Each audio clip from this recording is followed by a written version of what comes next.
लोहरी वैश्य मंडल भवन में आज मां मथुरासनी देवी की आरती एवं पूजा के साथ 74वां स्वतंत्रता दिवस का झंडोत्तोलन किया गया। इस अवसर पर पूर्व कार्यकारिणी एवं कार्यकारिणी सदस्य के कोरोना महामारी के मृत्यु के कारण मौन रखा गया एवं समाज के एक अस्पताल निर्माण के लिए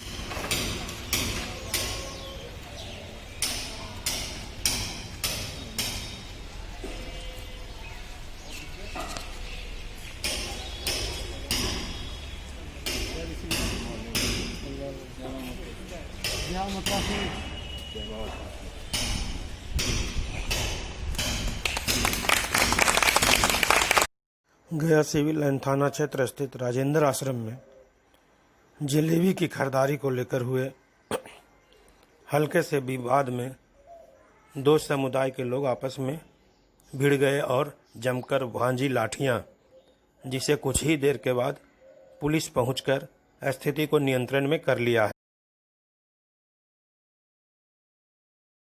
बताएं 15 अगस्त के बारे में आप अपने बच्चों को क्या संदेश देना चाह रहे हैं? 15 अगस्त के बारे में मैं बच्चों के साथ साथ मैं सुजीत कुमार बीएनपी आवासीय विद्यालय इटमा और डंगरा के निर्देशक शिक्षक एवं शिक्षक प्रकोष्ठ के प्रखंड अध्यक्ष भी हूँ। मैं 15 अगस्त के शुभ अवसर पर पूरे देशवासियों को हार्दिक शुभकामनाएं देता हूं। हमें कहना यही है कि कोविड-19 के चलते थोड़ा सा हम लोगों को धूमधाम से मनाने का अवसर नहीं मिला, फिर भी हमें उत्साह है और उत्साह के साथ ही झंडोत्तोलन और शुभकामनाएं पूरे देशवासियों को देता हूं कि करें। जहां जो हैं वहीं इस स्वतंत्रता दिवस 74वां स्वतंत्रता दिवस को मनाएं। मैं इसी के साथ पूरे देशवासियों को हार्दिक शुभकामनाएं देता हूं। की वजह से उसका गार्जियन कहता है बेटा तुम्हारे डॉक्टर बनाने पर पैसे मेरे पास नहीं है, तुम छोटे मोटे स्कूलों पर हो और छोटी सी कम समय में नौकरी लेकर के कुछ पैसे कमाओ। अगर बाबू आज देखिए हम लोग अगर पूर्ण आजाद रहते तो अभी भी इतना गुलामी के जैसा इस आजादी को नहीं मनाते। और आप लोग को पता है हम छोटे छोटे बच्चों को कहना चाहते हैं, इस 15 अगस्त और 26 जनवरी के दिन लोग कहते थे कि इंसाफ के डगर पे बच्चों दिखाओ चल के, यह देश है तुम्हारा नेता तुम हो कल के। इसके बारे में आप गौर से सोचिए, ये वास्तविकता है। अगर आप इंसानियत पे चलते हैं तो डगर के मतलब रास्ता होती है। आप अगर इंसाफ के रास्ते पे चलते हैं तो कल के भविष्य आने वाले समय के लिए आप लोग ही हैं। और इस देश की आन बान शान, इस धरती की, इस हिंदुस्तान की पहचान बच्चे ही हैं। और अगर आप लोग चाह गए तो आज हमारा देश यहाँ तक है, लेकिन इस देश को बढ़ाने के लिए किसका सहयोग? तो ये छोटे छोटे बच्चे का सहयोग है। और मैं उन गरीब मजदूर यहाँ पर उपस्थित गार्जियन सज्जनों को कहना चाहता हूँ कि कष्ट थोड़ा करना ही पड़ता है। गरीबी एक ऐसी चीज है कि आदमी को 2 रुपया के बिना तरसना पड़ता है, लेकिन गरीबी को एहसास नहीं करते हुए और अपने बच्चे को शिक्षा की ओर ले जाइए।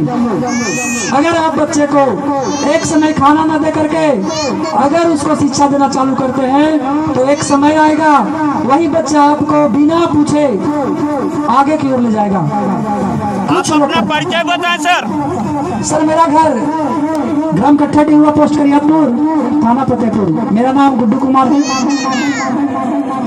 आप आपने झंडा फहराया? हाँ, हम लोग पूरे ग्रामीण मिलकर इस ग्राम कत्ताडी के प्रारंभ में हनुमान मंदिर के बीच में झंडोत्तोलन किए, जिसमें कुछ बच्चे भी उपस्थित हैं। उन लोग को सोशल डिस्टेंसिंग के पालन करते हुए प्रयास कर रहे हैं। सोशल डिस्टेंसिंग बनाया है? हाँ, हम लोग सोच रहे हैं कि प्रयास करें कि कम से कम बच्चे लोग सोशल डिस्टेंसिंग।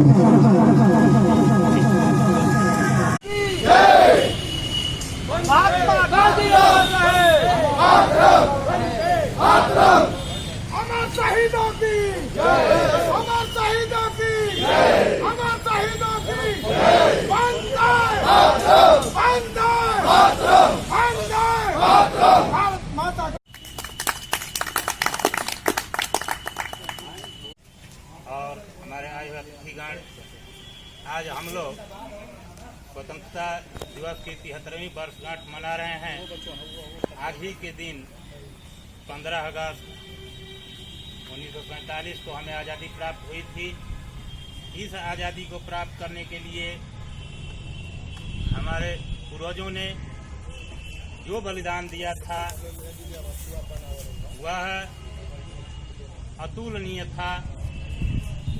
वैसे बलिदान के बल पर ही हम आज आज़ाद भारत के संतान कहा रहे हैं। जब भारत गुलाम था, भारत सामाजिक रूप से, आर्थिक रूप से, राजनीतिक रूप से विश्व मंच पर पिछड़ा हुआ था। लेकिन जब हम आज़ाद हुए, हमारे नेताओं के सपनों में पंख लगे। जब उन्होंने विभिन्न पंचवर्षीय योजनाओं के माध्यम से और देश को विकसित करने के लिए अनेक जो कार्यक्रम चलाए, आज उन्हीं की देन है कि हमारा देश आज विकासशील से विकसित राष्ट्र की ओर बढ़ रहा है। आज़ादी के रहनुमाओं ने यही सपना देखा था कि हम स्वतंत्र हों, हमारा देश आर्थिक रूप से स्वतंत्र हो। और आज हम उस मुकाम पर पहुंच चुके हैं कि कोई भी हमारा पड़ोसी जो हमें आंख नहीं दिखा सकेगा। आज़ादी के पहले था कि भारत किसी देश का सामना करने की स्थिति में नहीं था। लेकिन आज़ादी के बाद जो जो हमारी सैन्य शक्ति बढ़ी, आज चीन जो 1962 में हमारे बहुत से भूभाग को ले लिया था, अधिकार कर लिया था, वह आज इस स्थिति में नहीं है कि हमें आंख दिखा सके। आज हम देख रहे हैं कि हमारा देश सामना करने के लिए चीन हो या पाकिस्तान हो या किसी भी पड़ोसी देश जो हमारे देश को आंख दिखाने का काम करेगा, हम उसका सामना करने के तैयार हैं। आज़ादी किसी भी स्थिति में गुलाम नहीं होने दें। निकलना बाहर हो गया है। आज हमारे विद्यालय में विद्यार्थी नहीं उपस्थित हो रहे हैं। इस कारण एकमात्र कोरोना संक्रमण है।